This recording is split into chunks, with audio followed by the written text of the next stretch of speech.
और ये तैयार हो गई है कान्हा जी की माखन मटकी। इसको मैं बताऊंगी कि मैंने कैसे बनाया है।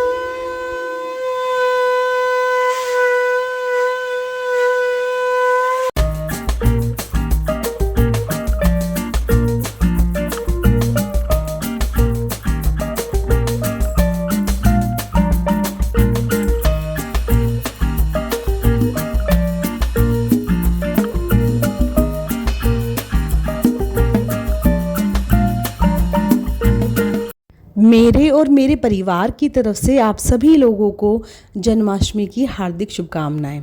तो चलिए तैयारी कर लेते हैं। सबसे पहले मैं एक छोटी सी माखन मटकी बनाऊंगी जो बहुत ही खूबसूरत लगेगी। आराम से आप इसको यूज़ कर सकते हैं डेकोरेशन में। इसके लिए मैंने एक छोटे से कुल्हड़ को पेंट करके डेकोरेट कर लिया है और माखन के लिए मैं उसमें इस्तेमाल करूँगी कॉटन का, जो देखने में बिल्कुल एक रियल लुक देगा माखन मटकी का। तो आप भी ऐसा ट्राई कर सकते हैं। और मैं अपने परिवार के साथ कैसे श्री कृष्ण जन्माष्टमी मनाती हूँ, ये मैं आपके साथ सब शेयर करने वाली हूँ। और आप भी आखिर तक मेरे इस वीडियो में बने रहिएगा और आनंद लीजिएगा। तो यहाँ पर मेरी माखन मटकी पूरी तैयार हो गई है और अब मैं बाकी के काम करूँगी। सबसे पहले मंदिर सजा लिया है और मंदिर आप देखेंगे इसमें एक छोटा सा झूला है कान्हा जी का और मोर पंख से सजाया है। और साथ में ही कान्हा जी को भी हमने तैयार कर लिया है। अभी बजे हैं सुबह के लगभग 11 और मैंने यहाँ पर तैयारी कर ली है। सबसे पहले मैं यहाँ पर भोग का प्रसाद रख देती हूँ, क्योंकि सुबह सुबह जब कान्हा जी को हम भोग लगाएंगे और उनकी पूजा करेंगे। और इस तरह से ये माखन मटकी मैंने इन्हीं के पास रख दी है। कान्हा जी को माखन बहुत ही ज़्यादा पसंद है। और मैं आपको दिखाती हूँ मैंने कौन कौन सी तैयारी भी की है। ये जो मैं दुशाला है ये मैंने खुद से बनाया है सुबह सुबह। और ये मैंने कान्हा जी के लिए गिफ्ट लिए हैं। 2 गिफ्ट है इसमें छोटे बच्चे के, जब वो पैदा होंगे तो मैं उनको गिफ्ट दूंगी और ये उनका उपहार है। तो इसी तरह से मैंने छोटी छोटी जो मन किया वो तैयारी की हैं। साथ में ही मैं छोटे बच्चे को जो पसंद होती हैं चॉकलेट चिप्स वगैरह वो भी कान्हा जी के लिए लेकर आई हूँ। आई होप कान्हा जी को बहुत पसंद आएगा। जैसे छोटे बच्चे पसंद करते हैं मैंने उसी तरह से इस जन्माष्टमी की तैयारी भी की है। जैसे बच्चे का जन्म होता है उसको हम क्या क्या करते हैं, तो उसी तरह से मैंने कान्हा जी के लिए भी प्रिपरेशन करी है। तो सबसे पहले मैं कान्हा जी को तिलक लगाकर भोग लगा देती हूँ और बाकी की तैयारी बाद में करते हैं।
इस तरह से मैंने कान्हा जी की सुबह की पूजा कर ली है।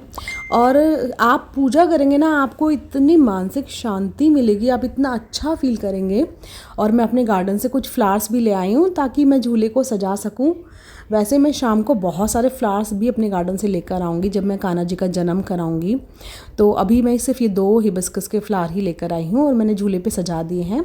और मैं केशवनाथ जी को अब मैं ये छोटे छोटे उपहार भी दे देती हूँ जो बच्चों को बहुत ही पसंद आते हैं। तो इसमें चिप्स है, चॉकलेट है, लॉलीपॉप है।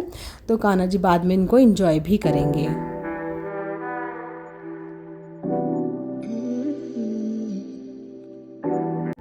और अब मैं किचन में आ गई हूँ जहाँ मम्मी जी नारियल की बर्फ़ी बनाएंगी। और मैंने यहाँ पे खोया बना लिया है, ये सारे नारियल पीस लिया है और खोया भी तैयार है। बाद में इसके लड्डू बनाऊंगी लंच के बाद।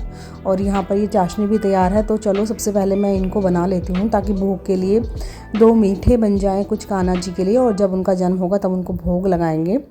और उससे पहले मुझे लंच की भी प्रिपरेशन करनी है। तो लंच में मैंने आज फ्राइड राइस बनाया था और कर्ड के साथ वही मैंने सबको सर्व किया जिसका फास्ट नहीं था।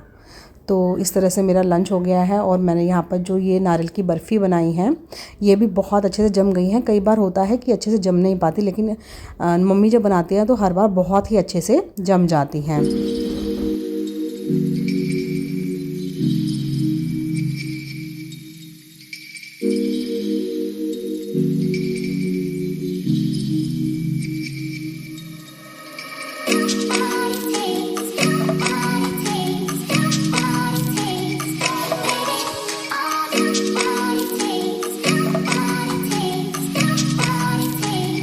और मैंने यहाँ पर कान्हा जी को भोग लगाने के लिए नारियल और खोए के पेड़े भी तैयार कर लिए हैं।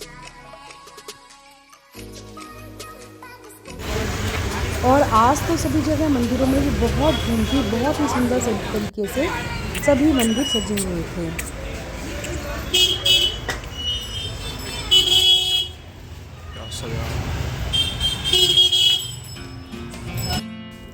और अब बज चुके हैं शाम के 7 और पूजा हो चुकी है शाम की, यानी संध्या आरती वो पूजन हो चुका है। अब मैं कान्हा जी को सुला दूंगी और जब तक उनका जन्म नहीं होगा। तो मैंने कान्हा जी के सारे आभूषण हटा लिए हैं और उसके बाद एक बड़ा सा बर्तन लिया है जिसमें मुझे कान्हा जी को सुलाना है। और जन्म करवाने से पहले तक कान्हा जी इसी के अंदर रहेंगे। तो इस तरह से मैंने कान्हा जी को इस तरह से रखा और फूलों से ढक दिया। जो बहुत छोटे से कान्हा जी होते हैं उनको खीरे में भी रखा जाता है और जन्म कराया जाता है। तो ये सारे फूल मैं अपनी छत से लेकर आई थी और मैंने इनसे कान्हा जी को अच्छे से ढक दिया है। और वो सो जाएंगे जब तक उनका जन्म नहीं होगा। और जब जन्म होगा 12 बजे के बाद, तब हम इसी में से कान्हा जी को उठाएंगे और फिर सारी तैयारियां और सजावट वगैरह करेंगे। तो इस तरह से मैंने कान्हा जी को सुलाया है। कई लोग खीरे में भी सुलाते हैं, कई लोग, मैंने कुछ लोगों को देखा है वो पपीते में भी सुलाते हैं। तो रात के भोग की तैयारी भी कर लेती हूँ साथ साथ ही। तो मैंने यहाँ पर बनाई है कचौरी और खीर का भोग लगाऊंगी। पक्का खाना ही जन्माष्टमी के व्रत के बाद कान्हा जी को खिलाया जाता है। तो इस तरह से मैंने खीर और आलू की कचौरियाँ बनाई हैं। और अब रात के 12 बज चुके हैं और मैंने टीवी पर देखा है कि मथुरा वृंदावन में कान्हा जी का जन्म करा दिया गया है और उनके लिए पूजन विधि चल रही है। तो मैंने भी कान्हा जी को फूलों से उठाया और जगाया और इस तरह से उनका जन्म कराया। और अब मैं सारी पूजन विधि करूँगी और आप देखिएगा, आपको भी बहुत आनंद आएगा। तो इस तरह से कान्हा जी को मैंने उठा लिया है। सबसे पहले हम उनको पंचामृत स्नान कराएंगे और ये बहुत ही मनमोहक होता है। आप कान्हा जी की छवि से मन ही नहीं हटा पाते हैं।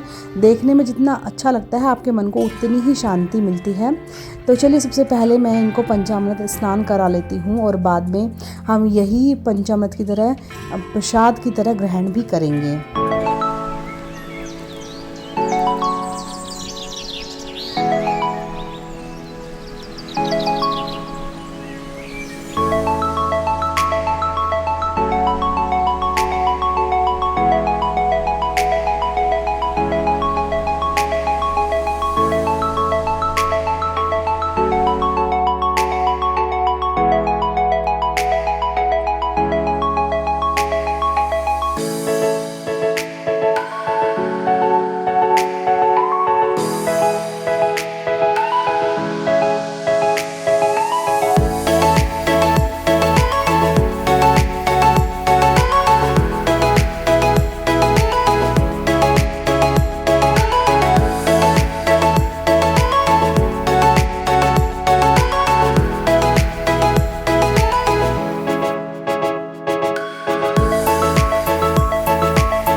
लाल की जय, कन्हैया लाल की। हाथी घोड़ा पाल की जय, कन्हैया लाल की। नंद के आनंद भयो जय, कन्हैया लाल की। नंद के आनंद भयो जय, कन्हैया लाल की। हाथी घोड़ा पाल की जय, कन्हैया लाल की। नंद के आनंद भयो जय, कन्हैया लाल की। नंद के आनंद भयो जय, कन्हैया लाल की।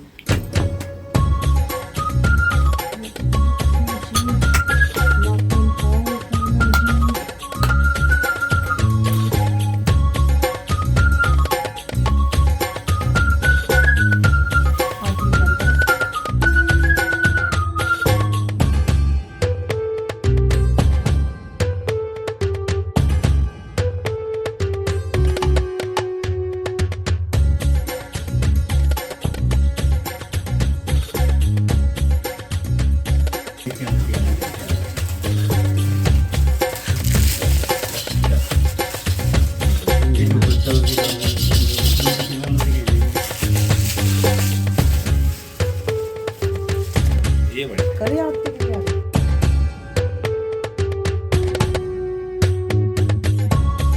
कुंज बिहारी की जगिरधर कृष्ण मुरारी की।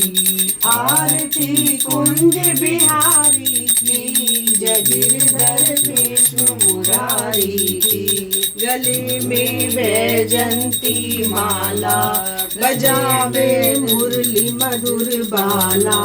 श्रवण में कुंडल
और इस तरह से जन्माष्टमी को मैंने मनाया अपने परिवार के साथ। आई होप आप लोगों को ये बहुत अच्छा लगा होगा और कान्हा जी सब पर अपनी कृपा दृष्टि बनाए रखें।